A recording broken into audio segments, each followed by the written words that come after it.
حضرت عبداللہ ابن عمر رضی اللہ تعالی عنہ جو کہ جلیل القدر صحابہ میں سے ہیں، روایت کرتے ہیں کہ رسول اللہ صلی اللہ علیہ وسلم نے ارشاد فرمایا کہ جب شام ہو جائے تو پھر صبح کا انتظار نہ کر، اور اگر صبح ہو جائے تو پھر شام کا انتظار نہ کر۔ یہ مختصر حدیث 2 جملوں پر مشتمل ہے،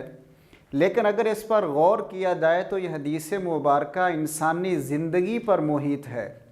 اس لیے کہ نبی مہربان صلی اللہ علیہ وسلم نے ارشاد فرمایا کہ انسانی زندگی انتہائی مختصر ہے۔ فرمایا کہ جب شام ہو جائے تو پھر صبح کا انتظار نہ کر، اور اگر اللہ تبارک و تعالیٰ تمہیں اتنی مہلت دے دے، تمہاری زندگی اتنی زیادہ ہے کہ تمہاری زندگی میں تھوڑا سا لمحہ اور بھی آنے والا ہے، یعنی اگر آپ کی رات گزر گئی، آپ اپنے رب کے حضور حاضر نہیں ہوئے، اس کا مطلب یہ ہے کہ آپ کو ایک زندگی کا اور موقع مل گیا ہے۔ رسول اللہ صلی اللہ علیہ وسلم فرماتے ہیں کہ جب دوسرا چانس، دوسرا موقع مل گیا ہے، اب آپ کی صبح ہو گئی ہے، پھر تو یقینی بات ہے کہ آپ شام کا تو بالکل انتظار نہ کیجئے۔ اس حدیث کو سمجھنے کے لیے امام حسن بصری رحمۃ اللہ علیہ جو کہ مشہور ہمارے حدیث کے متشرح ہیں، فرماتے ہیں کہ اس حدیث کا مطلب جو میں سمجھا ہوں وہ یہ ہے کہ انسان کی زندگی 3 دنوں پر مشتمل ہے۔ ایک وہ دن ہے جو ہماری زندگی میں گزر چکا ہے، یعنی جو آج کا دن ہے وہ اب گزر چکا ہے، اب وہ دن ہماری زندگی میں واپس نہیں آنے والا۔ ہماری زندگی کا سارا مال و دولت اگر دے دیا جائے تو زندگی کا 1 سیکنڈ بھی ہم واپس نہیں لے سکتے۔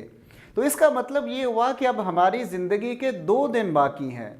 ان 2 دنوں میں بھی جو آنے والا دن ہے اس کے بارے میں بھی انسان کے پاس کوئی گارنٹی، کوئی ضمانت موجود نہیں ہے کہ میں اگلے دن زندہ رہوں گا یا کہ نہیں رہوں گا، اس لیے کہ وَمَا تَدْرِي نَفْسٌ بِأَيِّ أَرْضٍ تَمُوتُ إِنَّ اللَّهَ عَلِيمٌ خَبِيرٌ، کہ اللہ تبارک و تعالیٰ نے کس انسان کو کتنی زندگی دینی ہے اور کب اسے اس دنیا سے رخصت ہو جانا ہے، اس کا علم صرف اللہ تبارک و تعالیٰ کے پاس ہے۔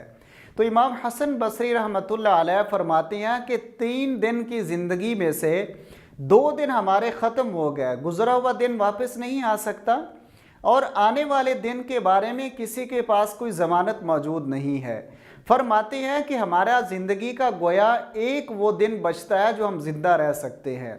لیکن اس ایک دن کے بارے میں بھی اگر ہم غور کریں تو اس ایک دن میں بھی وہ پورا دن ہماری زندگی نہیں بنتی، بلکہ وہ لمحہ جس کے اندر میں سانس لے رہا ہوں، آپ سانس لے رہے ہیں، بس وہی ہماری زندگی ہے۔ گویا اس کا مطلب یہ ہوا کہ ہم 60، 70، 80، 90 یا 100 سال سے زیادہ زندگی گزار چکے ہوتے ہیں، لیکن ایک لمحہ گزرتے ہوئے ہمیں پتہ بھی نہیں چلتا۔ اور اس کی واضح مثال قرآن حکیم میں موجود ہے کہ قیامت کے روز جب ہم اپنے رب کے حضور حاضر ہو جائیں گے تو انسان یہ بات بزبان الفاظ کہے گا کأنہم یوم یرونہا لم یلبسوا الا عشیۃ او ضحاہا، کہ ہماری زندگی کا بس اتنا ہی وقت تھا کہ ایک لمحہ ہے، ایک دن ہے یا دن کا کچھ حصہ ہے۔ اس حدیث مبارکہ سے یہ بات ہمیں سمجھ آتی ہے، وہ یہ ہے کہ رسول اللہ صلی اللہ علیہ وسلم فرماتے ہیں کہ نیکی کرنے میں تاخیر نہ کر، جو تو اچھا کام کر سکتا ہے، جو تو نیکی کر سکتا ہے وہ اسی لمحے کر لے، آنے والے لمحے کا پتہ نہیں ہے۔ اگر تو کسی گناہ سے بچ سکتا ہے تو فوری بچو، ایسا نہیں ہے کہ آپ اس انتظار میں بیٹھے رہیں کہ میں اگلے دن نیکی کروں گا، کوئی اچھا کام اگلے دن کروں گا،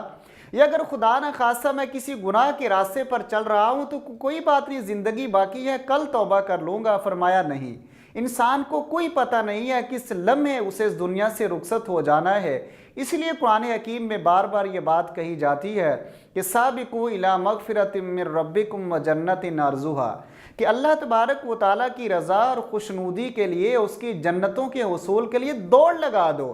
ایک دوسرے سے آگے بڑھنے کی کوشش کرو۔ جیسے دوڑ لگائی جاتی ہے، ہر بندے کی یہ کوشش ہوتی ہے کہ وہ منزل تک، اس ٹارگٹ کو اچیو کرنے کے لیے سب کو پیچھے چھوڑ دے اور خود سب سے پہلے منزل پر پہنچ جائے۔ بالکل یہ حدیث کا یہ مطلب ہے کہ ہماری زندگی کا کوئی پتہ نہیں، کوئی بھروسہ نہیں، کسی لمحے بھی اپنے رب کے حضور پہنچ جانا ہے۔ اس لیے اپنے دامن کو زیادہ سے زیادہ نیکیوں سے بھر لیا جائے اور ہر لمحے اللہ رب العالمین کی معصیت سے، اللہ رب العالمین کی نافرمانی سے ہمیں ہر لمحے بچنے کی کوشش کرنی چاہیے۔ وآخر دعوانا ان الحمدللہ رب العالمین۔ اللہم صلی علی سیدنا محمد وعلی آلہ وصحبہ وسلم۔ اللہم صلی علی